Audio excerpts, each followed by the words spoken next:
हुआ उससे पूरा देश हिला हुआ है। वहाँ के न्यूज़ देख के इतने मासूम लोग मारे गए, मासूम बच्चे मारे गए, उसको देख के पूरा देश हिला हुआ है। पिछले 2 दिन में जो तथ्य सामने आए हैं उससे ये साफ हो जा रहा है कि ये हादसा नहीं, हत्या है। मोरबी में जो 150 लोग मारे गए, मासूम बच्चे मारे गए, ये हादसा नहीं है, ये हत्या है। और इसके पीछे है भाजपा का भ्रष्टाचार। ये हत्याएं जो 150 लोग वहां पुल टूटने से, नदी में डूबने से मरे, ये हत्याएं हैं जो भारतीय जनता पार्टी ने की हैं। भारतीय जनता पार्टी ने अपने भ्रष्टाचार की वजह से की हैं। भारतीय जनता पार्टी के भ्रष्टाचार की वजह से गुजरात के मोरबी में 150 लोगों की जान गई है, मासूम बच्चों की जान गई है।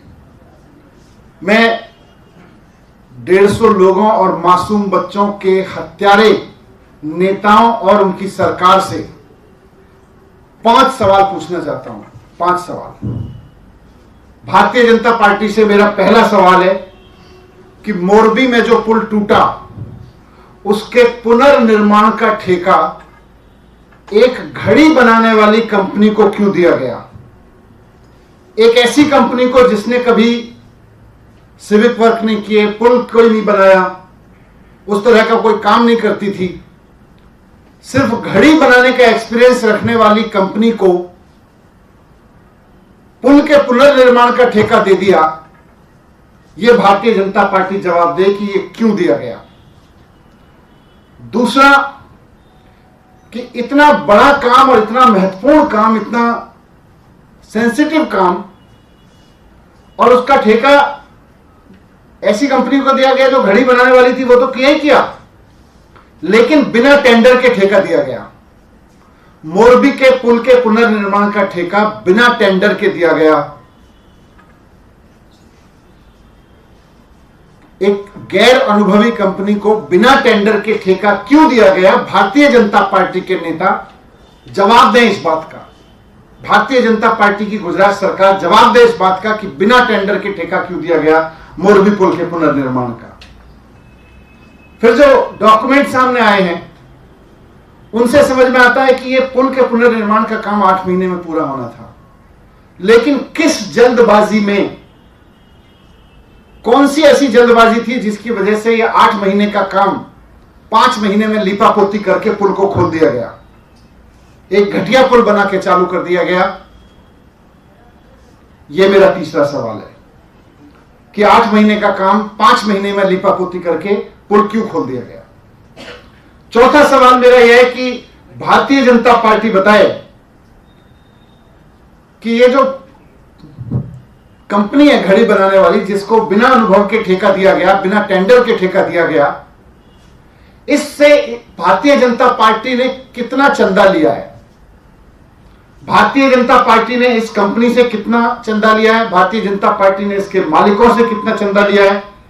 और इस कंपनी के मालिकों की बीजेपी के किन किन नेताओं से नजदीकी है? भारतीय जनता पार्टी इस बात का खुलासा करे कि मोरबी में जो 150 लोगों की हत्या हुई, उस हत्या के पीछे भारतीय जनता पार्टी को कितना चंदा मिला है, यह बात भारतीय जनता पार्टी बताए। और 5वां सवाल मेरा यह है कि इतने बड़े हादसे और पूरे देश में, पूरी दुनिया में यह मुद्दा उठ रहा है, इतने बड़े हादसे के बावजूद जो एफआईआर दर्ज की गई है उसमें उस कंपनी और उसके मालिकों का नाम तक नहीं है। सिक्योरिटी गार्ड, नीचे के कर्मचारी, मजदूर, इन लोगों के खिलाफ एफआईआर की गई है। कंपनी के मालिक के खिलाफ एफआईआर नहीं की गई, कंपनी के नाम से एफआईआर नहीं की गई। वहां के सिक्योरिटी गार्ड और वहां के मजदूरों के खिलाफ, वहां के छोटे कर्मचारियों के खिलाफ एफआईआर की गई है। किसका दबाव है? किसके दबाव में कंपनी के मालिकों और कंपनी के खिलाफ एफआईआर नहीं की गई? इन 5 सवालों के जवाब भारतीय जनता पार्टी को देने होंगे। ये 150 लोगों की मौत हादसे में नहीं हुई, हत्या में हुई है। मैं फिर से इस बात को दोहराना चाहता हूं। Thank you.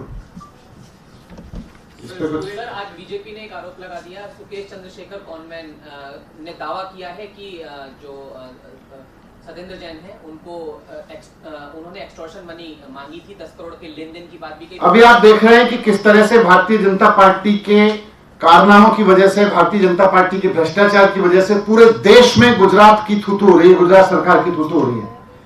पूरे देश में सवाल पूछा जा रहा है कि 27 साल में भारतीय जनता पार्टी यही भ्रष्टाचार कर रही थी वहां पे। अब 2 दिन से जब इतनी थूथू हो रही है तो इससे ध्यान भटकाने के लिए इनको कुछ तो करना था बेचारों को। तो ले आए एक गैंगस्टर शरणम गच्छामी, जाके उसका कोई चिट्ठी लिखवा लाए किसी गैंगस्टर से। सर, पंजाब में आप लोगों के आंकड़े से पराली कम हुई है, बट अभी जो एनवायरमेंट रिसर्च सेंटर है मॉनिटरिंग का, वो कह रहे हैं पंजाब में पराली के आंकड़े बढ़े हैं। इस पर क्या कहेंगे आप? मेरे पास नहीं हो रिसर्च।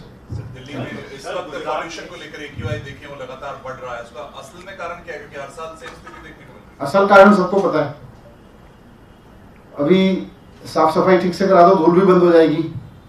और ईवी व्हीकल जिस तरह के लाए गए हैं उससे नीचे आ रहा है कार्बन। सर, गुजरात में पाकिस्तान और बांग्लादेश से जो शरणार्थी आए हैं उनको नागरिकता देने की बात की चुनाव से पहले। सबसे पहले तो भारतीय जनता पार्टी अब चुनाव से पहले किस मुंह से चुनाव में जाएगी, इन 5 सवालों को गुजरात का एक एक आदमी पूछेगा कि 150 लोगों की हत्या क्यों कराई भारतीय जनता पार्टी के नेताओं ने, मासूम बच्चों की हत्या क्यों कराई भारतीय जनता पार्टी के नेताओं ने। इनको लग रहा है गैंगस्टर की चिट्ठियों से इस तरह के चुनाव से पहले किए गए कि उससे चुनाव जीतेंगे।